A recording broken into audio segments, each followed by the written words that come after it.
All right, welcome back, everybody. And we are here for our final session of the day, and one that I'm really excited to be a part of. Hank was going to be with us today, but he has unfortunately lost his voice. So I'll be stepping in today, which is totally fine because I'm looking forward to this discussion. Wanted to thank our event sponsors, Census Technologies and First Case, for your collaboration. And if you have any questions throughout this panel, please send in some questions because we are live and we'd love to take any of those questions. We can take those on the fly, we can take them at the end, but we'll fit them into the discussion somehow because we love those questions coming in. Very much encouraged. Our speakers today are Sarah Vinson. Sarah is the Director of Sterile Processing at UF Health. She is a passionate SPD leader with a proven record for developing efficiency and innovation. We have Samantha Espenscheid. She is a sterile processing technician with Aya Healthcare. Sam is a highly motivated and dedicated professional with over 3 years of experience in the industry. We have Brandon Todd, who's the manager of sterile processing at Norton Healthcare. Brandon is a dedicated SPD leader who strives to provide his team with the resources for long-term success. And finally, we have Justina Tanner, last but not least, a certified sterilization technician at Ascension St. Vincent Hospital.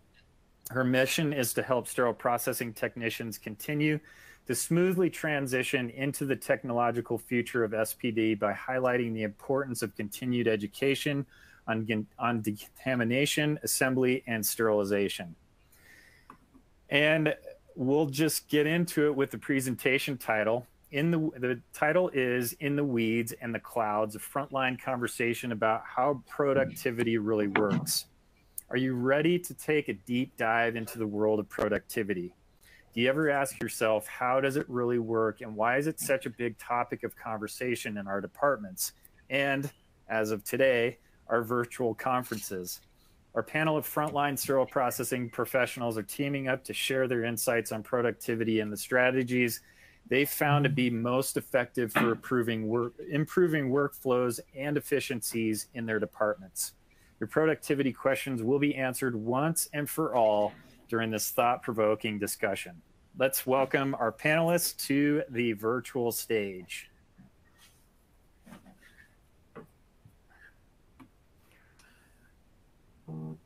All right, guys.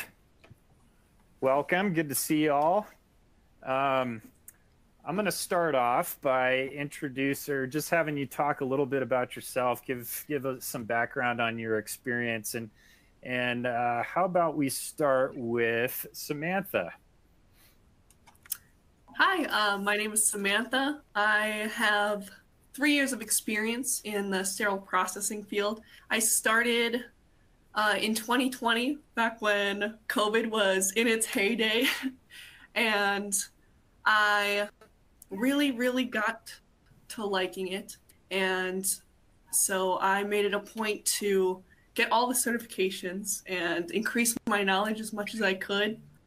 And I ended up really falling in love with, patient safety and getting everything good for, sorry, for, teamwork. And teamwork is really important to me. And yeah, I'm really looking forward to the future and seeing where it leads me. I am currently a traveler, and it's been really fun to see the different kinds of hospitals and how all the different kind of hospitals work and what their strategies are and all that kind of stuff. Awesome. Yeah, I know I've been in some departments here in Denver, Colorado, where there's a number of travelers, and they've voiced that not every hospital is the same. Even the hospital system, from one hospital to the next, they're focusing on different cases. Their caseloads are different. So I think that's good experience. Brandon, how about you? Yeah, thanks, Brett. It's good to see everybody here today. So I come to sterile processing a little different route than most. I have a agriculture role and manufacturing background. then got into academics, started pursuing that, and kind of fell into sterile processing just to kind of finish my degree. I really fell in love with the work. It really aligned with a lot of my data analysis that I was doing in my academics, and really just kind of fell in love with the team and the steps and the process that we do. I really enjoyed kind of improving processes, and productivity is one aspect that I really led into. And then a few years into my career, I was given the opportunity to lead a team, and then now I'm a manager here at Norton Hospital. So really enjoyed it. I believe, in just kind of being a change agent for our industry, and just doing the best we can, take care of patients, and improve our processes every day. Awesome. So did I catch that you're a data guy? I think that fits in pretty well with what we're talking about today. Yes, I am a data guy. Yeah, my degree was in textual criticism, so I nerd out and geek out over minute letters and details like that. So awesome. Great. All right. Well, Justina, how about you? Brett, I just want to first and foremost thank you and Hank for what you guys are doing here at Beyond Clean. I think it is absolutely phenomenal. Not only is it important, it's a necessity. And hello to all of the Beyond Clean family. Thank you for having me today. I've been in sterile processing for about 2 years now. I enrolled into the St. Vincent College of Health Professions, and I took the course. I had no idea that this is what sterile processing was. However, it has been a journey thus far, and I am learning so much. I'm so glad to be here, and I'm expecting to learn more things as technology advances in the medical field. Well, thank you, and thanks for those kind words. We actually, I think, our shout outs go out to all of you guys and the people that are on the front lines, and that's why we do what we do. So we appreciate you. Sarah, how about you? Yeah, so I'm currently the director for sterile processing here in Florida. I've been a director for 3 years, but I started my career back in 2021, so 22 years in sterile processing. I actually started as a volunteer at a hospital when I was a senior in high school, and they assigned me sterile processing, and that's how I found it. I knew nothing about sterile processing. I was a senior in high school, and so I started out as a frontline technician. I was probably a frontline technician for about 4 years. I did it when I was in college. I originally thought I wanted to go into nursing. I've always loved the OR, but did some patient care related jobs and went to school and realized that, SPD was truly my passion. So I've stayed with SPD ever since, and kind of just followed the career trajectory of a lead, an educator, coordinator, supervisor, manager, and now director. So I've seen all sides of productivity, as if I'm the technician in my early years being held accountable or being asked about it, to now I'm kind of setting the expectations and having conversations with staff. So it's been an interesting career, and one that I'm definitely passionate about. Great. Yeah, I think we're here for a conversation about productivity, and there's the basic definition of productivity, where it's the amount of work you can get done in a certain amount of time, but it's so much more broad than that, right? And I think that that's why we're here. We're going to dive into it a little bit deeper, but I want to get us warmed up here, and so throw out a little bit of a warm-up question to you. And Sarah, we'll just go ahead and start with you. What is your earliest memory of a productivity related conversation with your SPD boss or a new SPD boss? So I think early on, the first couple years, productivity wasn't really a factor until I got into like a larger academic center where, volume was much higher and productivity became important. And I'm thoroughly competitive. So productivity it didn't bother me, wasn't negative to me. But they actually would post our hourly rate like on our communication board when you walked in. And that was really the first time I had really seen an organization start using and posting productivity. But it had a lot of interesting conversations amongst the peers, because you didn't want to be at the bottom of the list. People, didn't really want their information known. but it was interesting how that facility chose to go about publishing, like for everyone to see what your productivity was. Yeah, just putting it on the bulletin board for everybody to see. I think, the other day I had a discussion, this is a bit of an analogy, but it was going into a gym and having everybody's achievements, posted up on the board. And it's can be a little bit overwhelming, but it's also goal oriented too, to where it might get you thinking in terms of what you may want to be doing to improve yourself, and then in department terms, like what can we do to improve ourselves. And then obviously we've got the data piece that we can dive in a little bit more. But Brandon, how about you, as far as like what is your earliest memory of a productivity related question? Yeah, productivity was always really important to a lot of the departments I've been in. I will say I had the distinct privilege of starting out my SPD career in an environment that really valued quality over productivity, over quantity. So most of our conversations around productivity, we're trying to match that balance of being productive while maintaining good quality.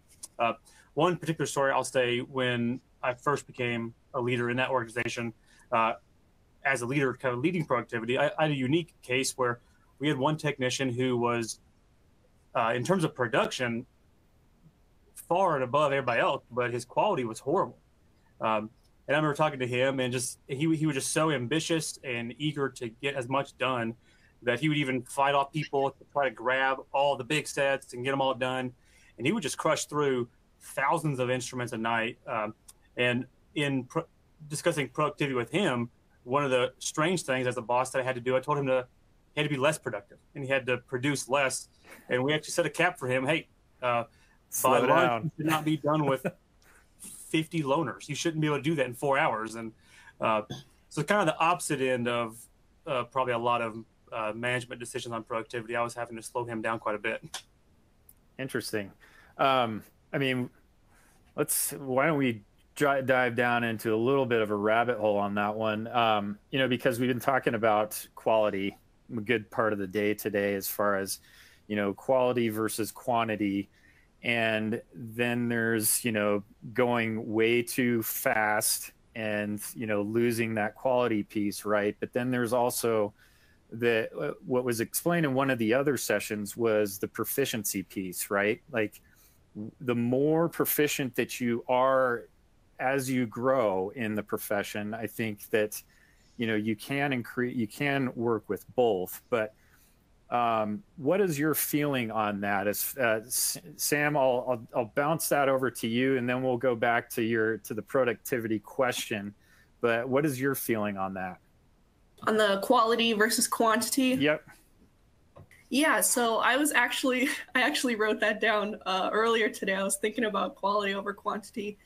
And I know a lot of people that, they do the trays as fast as they possibly can. And, when you're doing more quantity, then obviously your quality suffers because you're not taking the time, taking the care that you need to actually look at every single instrument. So you're going so fast that you could miss something. And missing even just one little thing could mean, life or death. So it's definitely important to keep track of your quality instead of your quantity. And if you can do it a little bit faster, like that's okay, but just make sure that you're doing it thoroughly.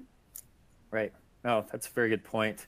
Sarah, how about you? What are your thoughts on the quality versus quantity side of things? Yeah, I think it's a balance of both. I don't think you can look at either independently, because say I'm tracking defects and, Sarah Vinson made 5 errors and Brandon made 2. Well, 5 seems worse than 2, right? If I just look at just the defects. Well, what if I assembled 1,000 trays and Brandon assembled 200 trays? Well, my defect ratio to productivity is better. So I think there's definitely a balance of combining both. You definitely don't want a technician to be too fast to where they're skipping steps and not following, a best practice for like insulation testing, those types of things. But as long as the technician is proficient and has good quality. We're human, right? So I mean, sometimes errors happen, but I don't. When I view it as both. They can't be independent. There is quality and quantity that needs to be achieved. Right. No, that's a very good point. Justina, are you with us? It's your camera kind of switched off, so I'm not sure if you're here with us. Can you see me? We can't, but we can certainly hear you. Huh. I want to make sure that you weigh in on that quality versus quantity piece. And then, we'll skip over back to the productivity related question, but do you have some insight on your side? Yeah, just like Sarah said, it's really a fine balance that you have to have between quantity versus quality. But I think what needs to also be paid attention to is when you have a huge backlog and you have surgeons, cases are lined up, surgeons are needing certain things. It could be potentially you're short staffed. And you have to find a way to make sure you're giving that quality while you're keeping up with the quantity, because there are certain techs who are quote unquote perfectionists. They want to check everything, which you should. They want to check everything and want to make sure every instrument is functioning properly. And then you have those techs who feel like they've been here for so long that, they don't even need to look at a count sheet. They know what's in this set. So as I think it's important to just make sure everybody is on one page about the importance of still having that quality while you're keeping up with the demands of the OR. Very good points. All right, Brandon, it's on you to weigh in on this since you had us go down this route. Oh, yeah. So I derailed the panel. You're fine. No, I agree with all the panelists. I think it is, we really have to track both. We do have quality demands. We expect perfection, and as best we humanly can possibly get there to provide a perfectly sterile product to our patients. But we also realistically have production demands. We have, like she said, a backlog of sets coming through that we have to get ready. And if you don't have any sets available for surgery, that doesn't do any good. So it is a fine balance. I think every leader and every technician has to kind of, find their place in that continuum to kind of figure out how can we be productive yet maintaining good quality. Right. Yep. And, I think all of you would agree that the proficiency piece is always there. You want to have the education and training, the familiarity with the instruments that you're working with. You want accurate count sheets. You want, like I said, you also need the data, right? And I think that all goes into that whole circle. Have a couple of questions in related to that from the audience. One from Ann: can a certain amount of tray audits per month help the quality? And I'll throw that over to you, Justina. Can you see me? Yep. You're back on. Yeah, absolutely. I think that would have a positive effect on productivity, because I was just talking to a supervisor yesterday, in fact, and they were talking about how there are technicians who will build a set, especially if you deal with instrument tracking systems. They'll build a set and say that it's complete, and it's incomplete. And it could be that one instrument that's missing in that set that surgeon actually needs out of the entire set. So I do think that it's important to specifically have audits on sets that you use every day, like laparoscopic sets, minor general sets, certain ortho sets, and things of that nature. And I think that would help a lot in that situation. All right. So another question here would be, what qualifies as a tray audit? Checking for sharpness, rust and pitting, cracked lock boxes. I'll throw that over to you, Brandon. Yeah, certainly. I would say all of the above. I think we performed a lot of tray audits through history. I know, and kind of thinking through quality, most often, your customer defines quality. But in my experience, often the SPD trained eyes have a keener sense of quality. So I think those trade audits are often really productive in pinpointing better quality metrics. If we only rely on OR complaints, or when scrub techs who find problems and they pass them up to SPD leadership, we're only catching a small minority of potential quality errors that happen. So I think doing internal QA audits is a really effective way to find better trends and accuracy, because what I found, I think me and my leaders typically have a keener eye for quality than often some of our trained OR technicians do. Awesome. All right. Well, now we took a little bit of a left turn, so let's we'll get us back. I'll get you back on track. But so when technicians hear the word productivity, what things come to mind? Obviously it's a broad topic, right? But I think that this one deserves a little bit of time. So Samantha, I'm going to start with you, and then we're going to go around the table on this one. All right. Well, when I hear the word productivity, it basically, I think of how efficiently, quickly, and thoroughly I complete a task. And that also goes throughout the entire day. So when I schedule my breaks or schedule my lunches, I want it to be scheduled in a time where I won't be needed as much. So like if you have 10 workers and there's 3 different schedules for lunch, then make sure that maybe at least 6 of them are still in the department so that the productivity doesn't suffer. And then also, I know that a lot of newer employees, they don't have a lot of experience with the productivity, and that in some cases that they aren't trained correctly, so they don't know exactly what productivity means. And I feel like training is a really big part of how productive you can be, because if someone hasn't been trained correctly, then they can't really help, Right. No, very, very good point. I think that, when you're being trained, I think you start small and, you go through the process and learn the instrumentation. I think everybody's got a different way of doing it, but making sure that there's that education piece up front to where they really can hone in and be, proficient at their various skills. How about we throw that one over back to you, Sarah, as far as, when technicians hear the word productivity, what things come to mind? I think it depends on the culture of the department, because depending on, how you view it, it can be really negative. Things I've heard in the past is, they're watching us. They don't trust us. They're micromanaging everything that we do. Like, why does it matter if I scan and do this, that, and the other?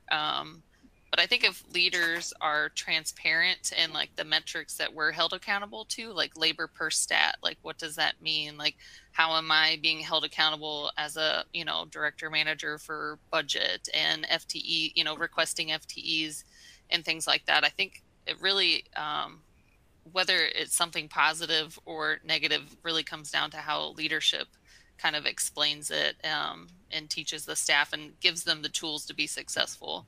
So, but I've definitely heard it from more on the negative side than positive. Yeah, it's a two double-edged sword, right? I think that you want more numbers, you want more productivity, but you could definitely take that in a negative light as opposed to really showing the data points on where you can improve and actually massaging it to where it does seem positive, to where you can actually work towards that goal. How about you, Brandon? What are your thoughts on that?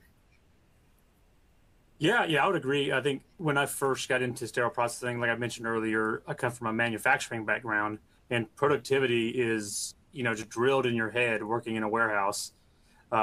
it was different coming to, sterile processing, because it's not, just simply, drilling a rivet into this, this piece of metal over and over again. So I came into it with that background in manufacturing, just get more and more done. And it took me a while to kind of find that balance.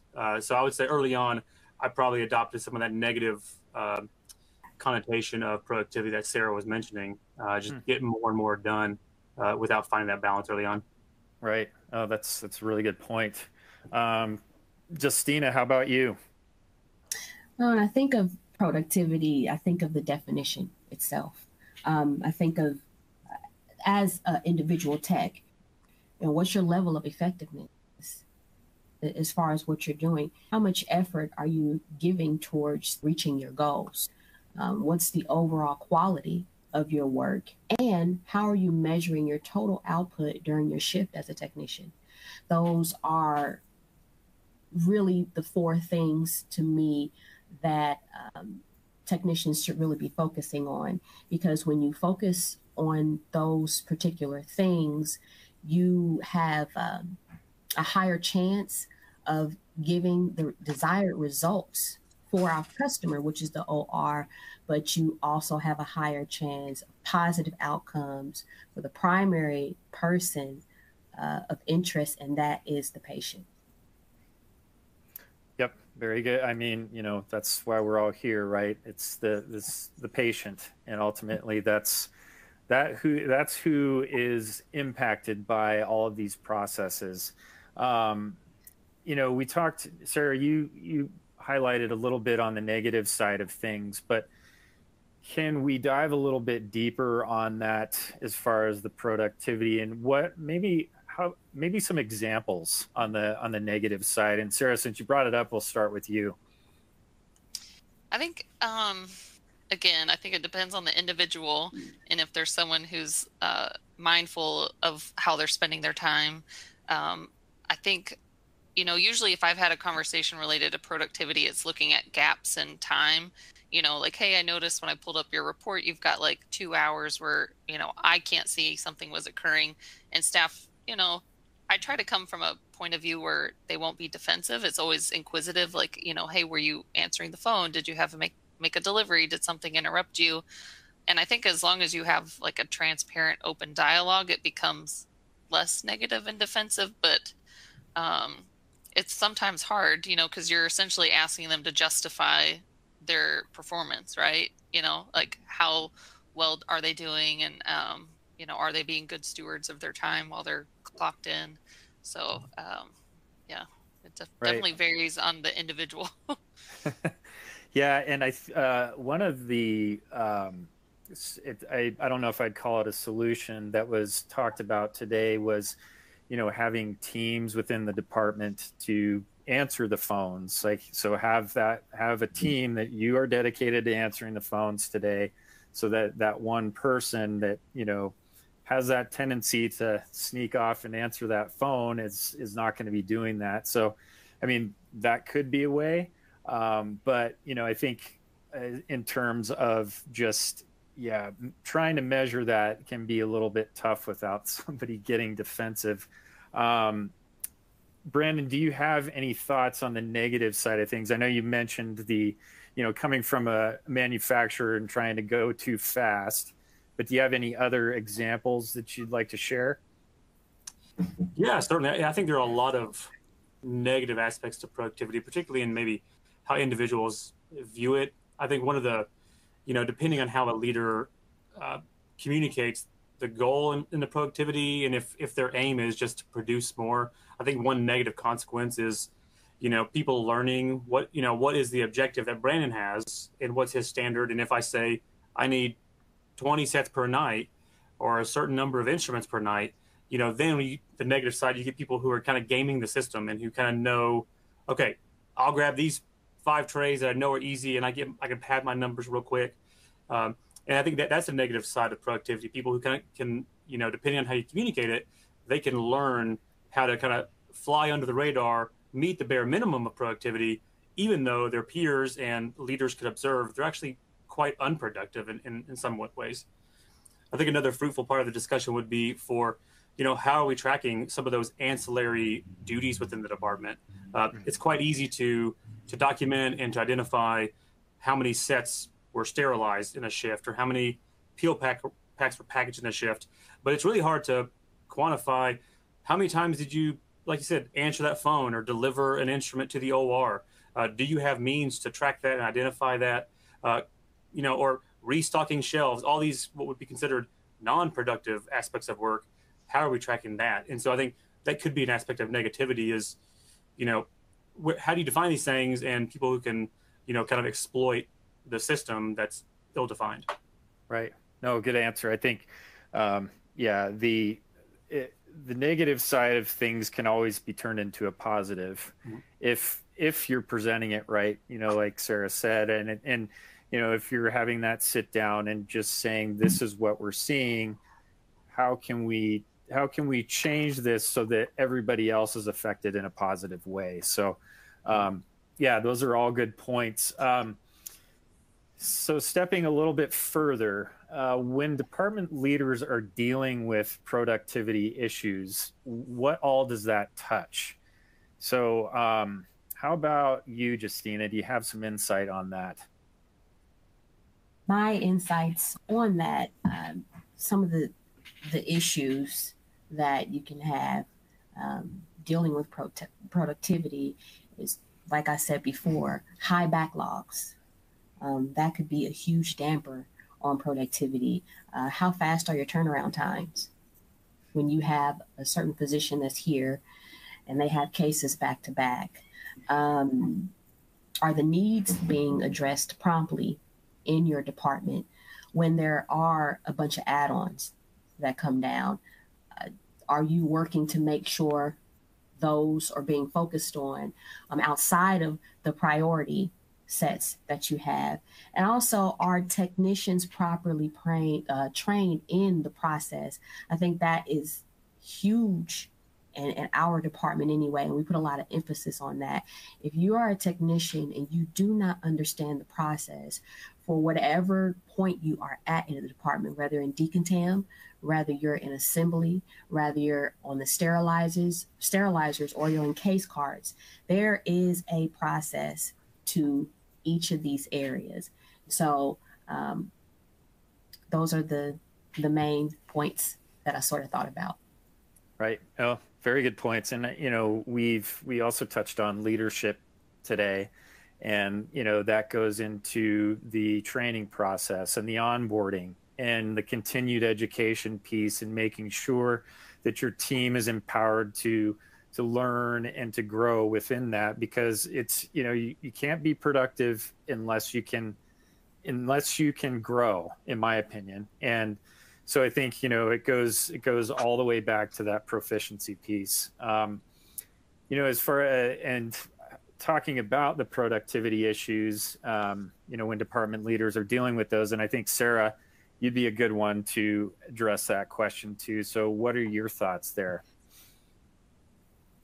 I think if it's an individual or department as a whole, it's really understanding what are the barriers to being productive. You already just touched on training and education. Is it because I have really high turnover and my staff are all brand new, so they're not going to be as fast and proficient because they're still learning?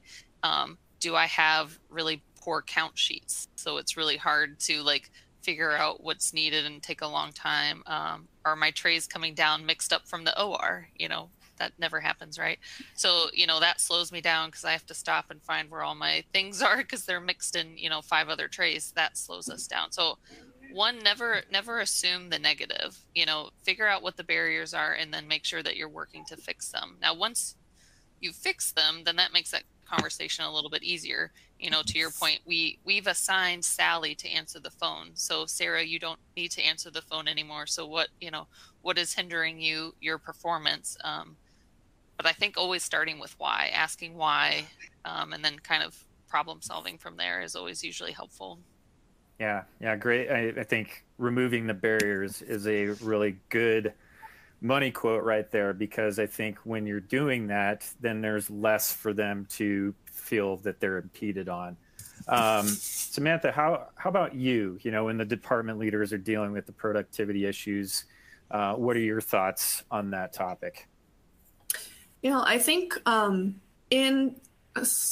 example, the last hospital I worked at, there was a lot of inventory issues, and there's always cases of everyone in the or some nurses in the OR accidentally throwing out instruments, or a lot of instruments breaking because they're not cared for properly.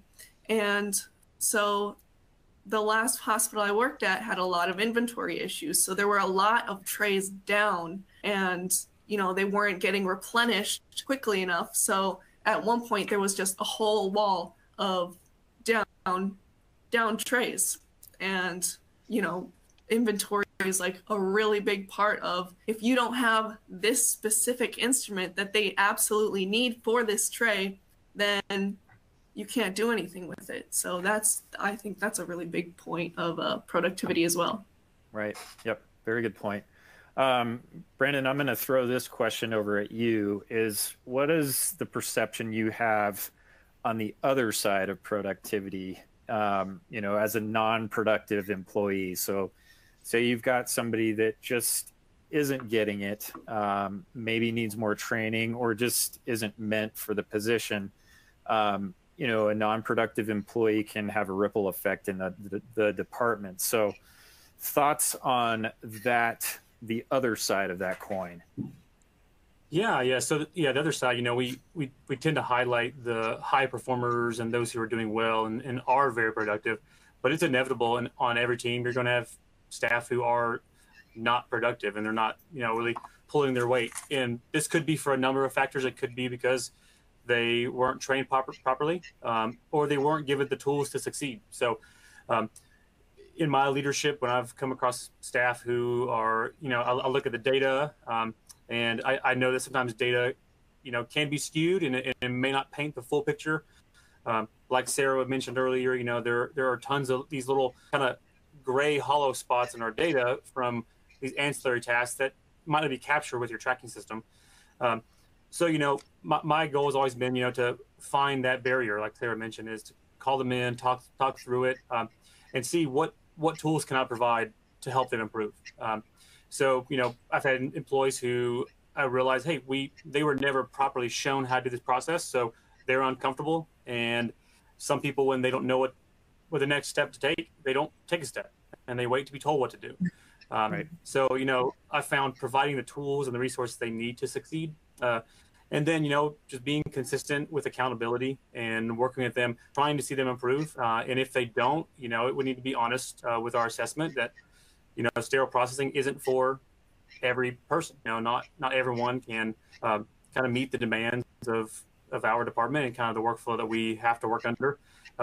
And the goal would be, to try to find a place for them, whether it be an assignment within sterile processing that may fit their skill sets better, or maybe another department outside of your department, within the hospital that may be a better fit. And so my goal is always to really, put people where they are the most effective. And if they're not effective, trying to find that for them. Right. That's great. Great point. It's the old put people in a position to where they can succeed. And, if they're not comfortable somewhere, then if you can, and using the leadership and management styles that you have on board and throughout your team to really give them that encouragement to grow. And like you said, it may not happen, but at least you're giving them the tools, and you're giving them that push forward. Justina, what is your thought on that side of things with a non-productive employee? I am absolutely with Brandon on this one. When we think of a non-productive employee, we think of somebody who just doesn't care, right? That's the first thing that comes to mind. They don't care what they're doing, or they've been here for so long that, they're all about office politics. They go around talking to everybody. They're really not focused. And, but that may not necessarily be the only type of non-productive employee. I think that with leadership, at least what I've seen, you have to take the time out to assess a technician's strengths and weaknesses. There may be other underlying reasons why they're not performing the bare minimum, whatever standards you have in your department. And some people can go and you don't need to hold their hand. They're just independent. They don't need to be told what to do. They are action oriented and they need little to no management at all. Then you have the other ones who may be a little bit more timid when it comes to sterile processing, because there's a lot you have to know here. Your mind, it has to be going at all times. There's little to no room for mistakes in this field. So some people just need that extra push. They need those words of encouragement. Some people need you to be there by their side and tell them, hey, you're doing a great job. Keep going. They may need it a little bit more often than others. So I think the best thing to do is sort of sit people down individually and let them talk to you and see what they need help with. Right. Well, and we're dealing with people, right? And there's life outside of work, and we don't always know what everybody is dealing with. There could be something in their personal lives and that makes it more challenging for them to do their job at work. So it's like, we keep saying it's our job to figure it out and to really dive deep with the people that we have in our departments to really try and help them move through it.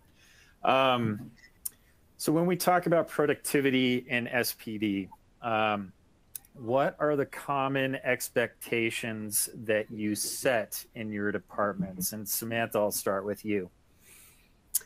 All right. So I've seen like leaders set goals of 10 trays per day per shift. And then I've also seen other managers set goals of 40 trays per shift, 40 trays per shift. And it's kind of, for me, it always was a little bit not detailed enough. So in our systems, when we go to complete a tray, we have, it states like how many minutes this tray should take to be completed. And a lot of the times, even like a simple tray will say 0 minutes. And then an extensive tray, like a major set or ENT orthopedic tray, will also say 0 minutes. So at the same time, like, what's to stop an employee from just doing 40 batteries or 40 major sets? So I feel like there could be a lot more communication in the workplace about what exactly is expected.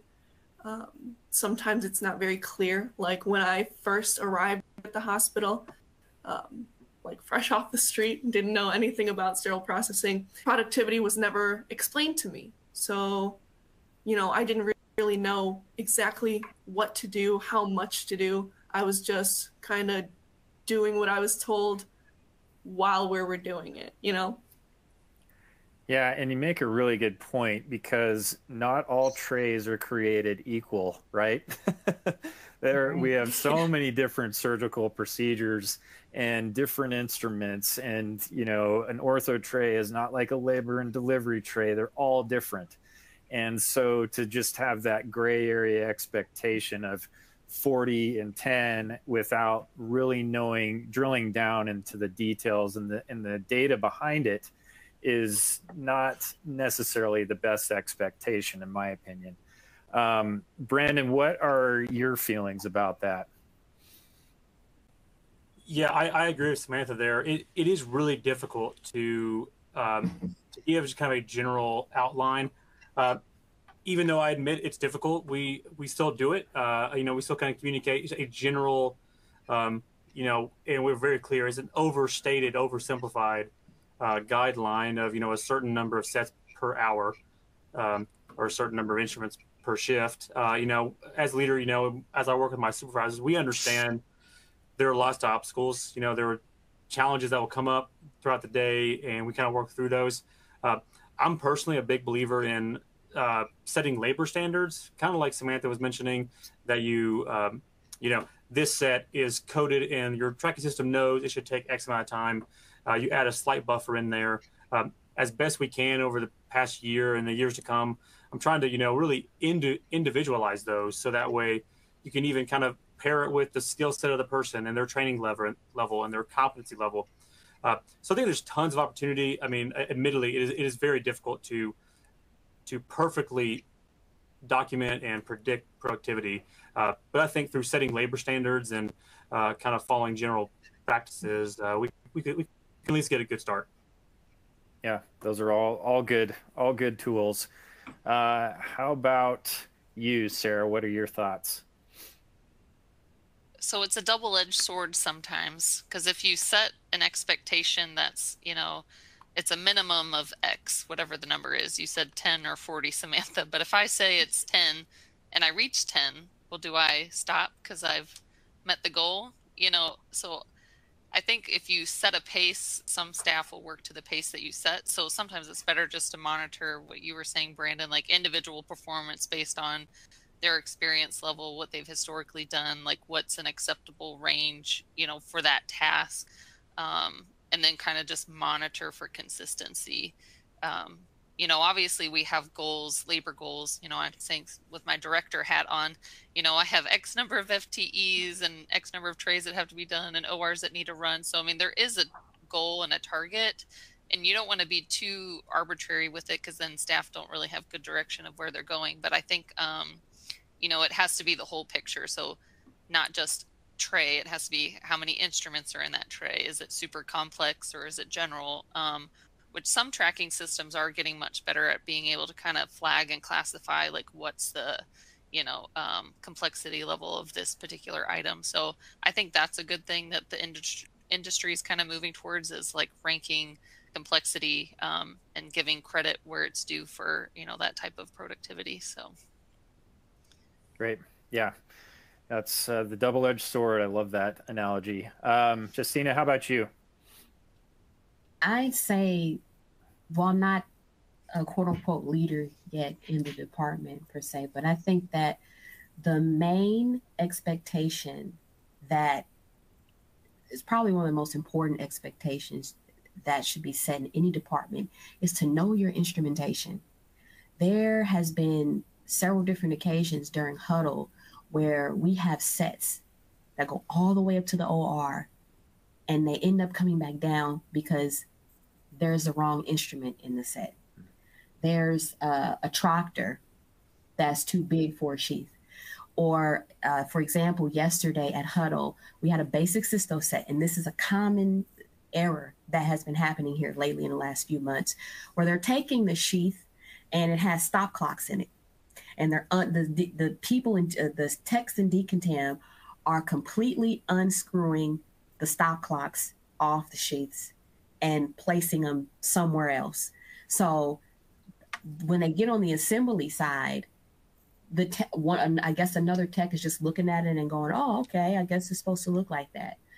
So they'll put all the stop clocks in this little bin inside of the mesh container, put the sheath here, and when it gets up to the OR, the scrub techs are like, "What is this?" That causes a delay in cases, which overall can cause a delay in your productivity. So know your instrumentation. What's the difference between a Gemini clamp and a right angle clamp and an Adson cerebral clamp? They all look very similar, but they're all used for different things. Know where your reference numbers are. Know how to look up the reference numbers. Use your resources, your IFUs, OneSource. We have OneSource here. But make sure you are continuously learning about your instrumentation, because that's where the basis of a lot of our issues lie. So, yeah. Yeah, very good. I think can't stress the continued education piece enough. And it doesn't stop at the beginning. It doesn't stop, midway through your career. We're always learning, always relearning and retraining ourselves. And, it doesn't matter if you're, a first-year tech, a 5-year tech. You just need to continue to familiarize yourself, because we've got new technology, right? It's going to keep coming, and it's coming at a rapid pace. So that's a very good point. Man, the time is flying by. We've got about 10 minutes. Samantha, do you got something to say?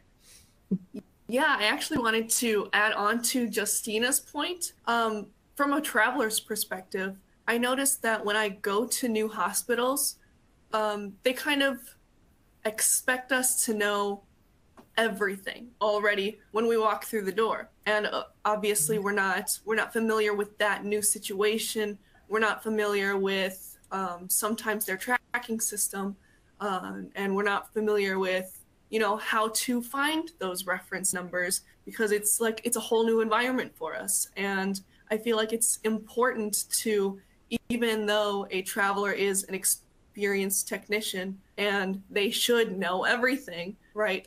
It is important to still maybe not exactly do the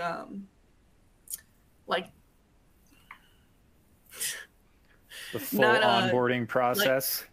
Not the full onboarding process, but right. At least make sure that they know, you know, where to find these very important pieces to the puzzle, just so everyone is informed and not only like the permanent staff. Yep. Yeah, great point, because not all department footprints are the same. They don't all look the same. Storage is not in the same spot. You know, sinks are different. It's all different. So I think, yeah, that's a very good point. That, and, you know, I always like to coin it as every location has a different language. And, you know, maybe the instruments have the same names and everything, but there's a different way of pointing direction and different tracking systems. You know, just orienting yourself in the department for one is a big thing. All right, well, we got about 8 minutes left, so I'm going to try and hit on some good key questions here. So for leaders, where are the gaps in how departments capture, evaluate, and utilize productivity data today? And how do we address those? So Brandon, I'm going to throw that at you because you mentioned your love of data. And then we'll hop over to Sarah, and then we'll go around the table. Yeah. So yeah, my thoughts on that. You know, data, we've said a couple times, is a double-edged sword, because it's really challenging, because there are so many facets of what we do in sterile processing, and how productivity looks in one department, like you mentioned, is different than another's based on their footprint. And even within the same department, you know, how productive someone is in decontam is quite different than how they could be in prep and pack or sterilization or the myriad of other tasks that we do. So I think probably the biggest gap in our industry, I think, is really having well-defined standards. Not only because we're leaders and departments are kind of left to our own devices to figure out what productivity looks like for us. Now that may be the nature of the beast, because, you know, a manufacturer of a tool cannot tell you exactly how long it will take with your equipment. But I think that a gap in the market could be, you know, looking at ways we can standardize and get more detailed research on, you know, what productivity really looks like with a certain manufactured piece of equipment or device. In terms of capturing that data, you know, there are tons of tracking programs on the market, and they all have different strengths and weaknesses. I think, you know, the key for any leader is trying to utilize what they have to the best of their ability, trying to exploit those resources to better analyze, and being humble in the sense of knowing, you know, it's not just data and numbers on a screen, that we're dealing with people who are overworked, you know, who are stressed out by, you know, personal life and just the demands of their department, and kind of try to balance those two things. You know, as a data analyst kind of guy, I can err on the side of looking at numbers too detailed and trying to figure out exactly how these reports are running and what's the thought and language behind it. But really, I think the goal of being leaders is trying to take that data and applying it to their leadership, and just holding people accountable, and being understanding and fair and reasonable in how they communicate those expectations. Great points. All right, Sarah, you're up. All right, I'll try to be quick because I know we only have about 5 minutes left. Right. I think similar to what I said before, gaps in productivity and how we can improve it is related to like removing barriers, right? So like I'm in the process of constructing a new SPD, and so some of the things that make us really inefficient today, we're trying to fix with the layout and design of our new facility. So like one example of like what slows us down is we share one printer.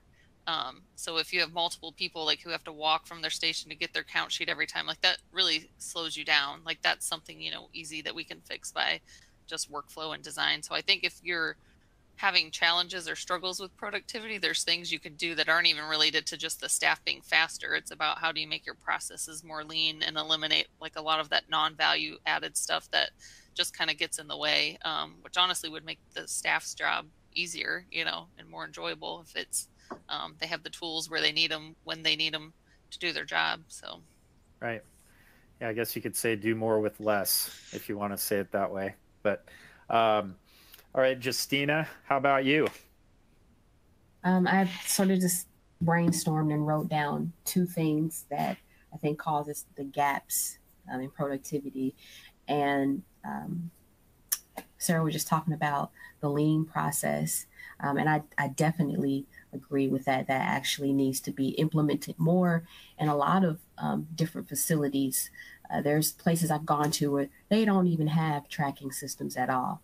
And I think that is such a huge help, especially when you are dealing with a lot of different surgeries during the day. So basically non-existent tracking systems in some of these facilities is creating a huge gap in productivity. Then you have outdated equipment, right? Stuff is always breaking down all the time. I mean, even here, we have like 6 steam sterilizers, 4 low temp sterilizers, and something's always breaking down. And they're like brand new. So it's not always people, right? C-suite, we need budget. yes. And I went to one facility. It was a small surgery center. I mean, they had the autoclaves that you kind of like twist off, like Austin Powers. It's just really outdated. And I was just like, okay, this is taking up a lot of time where, I'm constantly getting burned because I got to stick my hands in there to get the set out. And so anyway, so non-existent tracking systems and outdated equipment and the facility's inability to keep up with robust technology. Yeah. Right. So those are 2 very good points for sure. Samantha, how about you? And then I'm going to squeeze in one last question and I'll let you go and enjoy your Fridays. All right. Yeah, I just wanted to talk again about the training in the hospitals. In some hospitals that I've been to, they don't have, well, they'll have the educator, but the educator won't be the one training the new staff or existing staff. So sometimes it'll be the person or the staff that's been there the longest. And sometimes when we've been there for so long, we just automatically do our process and we don't think about why we do it anymore. So when you go to train another employee, you don't really get the full aspect of how and why this should be done this way. So like in decontam, if you're training someone in decontam and not showing them how to put the stringers on correctly so it can go through the washer, and then there's just a bunch of instruments just piled up on top in the instrument and it goes through the washer like that severely decreases the productivity for the person that's trying to assemble the tray, because now they have a pile high of instruments that are just scattered around, and now it's going to take them an extra 20 minutes to try to sort that out. So I think it's very, very important to get the right people to train the new and existing staff. Very good point. All right, you guys have time for one quick rapid fire question. Can productivity be used for recognition purposes? And Brendan, I'll start with you. Yes, yeah, I certainly think, you know, productivity, high performers should be recognized for their work. And I think if you have the data to back it up, I think you should recognize those. But I think, based on our discussion this evening, we've kind of seen we need to be careful with how we present that data. I would agree with, the cautionary tale that Sarah mentioned at one of her previous departments. I wouldn't advise posting it blindly, but I think you can use, you should recognize those who are highly productive. Awesome. Justina, how about you? Yeah, I think it's a great thing. I think it encourages healthy competition, and it also encourages technicians to improve the way that they work. But also, the bad thing about it is it can encourage jealousy and envy among technicians. So I would surmise that you could possibly pull someone to the side and discreetly let them know, hey, you're doing a great job. Or if you do want to make it a team thing, maybe what we do here is we have a chart sheet and we configure everybody's numbers over the entire month, but we don't use their names. We use their employee IDs. So that way it kind of makes it to where nobody knows who anybody is. We just see the numbers. So. Great. Yeah. All right, Samantha. I do think it's a good practice to share productivity with the group. I had a manager specifically at the end of every shift. They shared a group huddle for the shift, and they always had one or two employees that were MVP of the day, like most valuable employee. They had the most productivity. They went above and beyond. They did something that they didn't have to because they were dedicated. And not only did they get called out, they also got points that they could use, like with their badge, so they can buy lunch or whatever they wanted to do with it. And that encouraged everyone to kind of step up their game because, like, oh, you're offering some kind of prize here too. And so everybody was more motivated and everybody started stepping up their game. And then when that manager left, the new manager kind of didn't keep that going. And I definitely noticed like a severely decreased productivity levels just because, nobody was getting any kind of praise for doing a good job. And so why would they try? Kind of like, Good point. All right, Sarah, I'll let you close us out and then we'll wrap up the conference. Yeah, I think as long as you're going to set up a rewards and recognition system that recognizes everything, right? So, who had 0 defects, like who, got a kudos for good customer service, good productivity. I think it is a motivator, or at least it is for me. And for those who it's not, then it's a good conversation piece to have with them to say, this is where our peers are. What other goal can we recognize you for that maybe will motivate them in a different way? But I do think recognition can be a positive thing for sure. Awesome. All right, guys. Well, we went over a little bit, but it was a really good discussion, and I wanted to make sure to get that piece in to close us out. And wanted to thank all of you for joining us today, Justina, Samantha, Sarah, and Brennan for hopping on. I know it's probably the end of a busy week for all you guys, but we really do appreciate everything that you do. And I can't extend my thanks enough because my family, myself, have been, involved in multiple surgeries, and you guys are on the front end of that. So I really do owe you a lot of gratitude. So thank you all for what you do. And here we are, everybody. We are at the end of our conference, and I wanted to just extend a sincere thank you to our event sponsor, Census Technologies, and our event collaborator, First Case. I want to recognize all of the attendees and thank you all for joining us. We had some really great engagement, a lot of good questions, a lot of good comments that you can feed over to our presenters if you would like, if you have some other thoughts or ideas that come to mind at the end of the day. Downloadable resources are on the right side of the page. And as a reminder, once we're done here, you'll automatically be directed to the conference survey page to receive your CE certificate. The sessions are now available on demand. And I want to remind everybody to keep fighting dirty. And we'll see you next time. Thank you.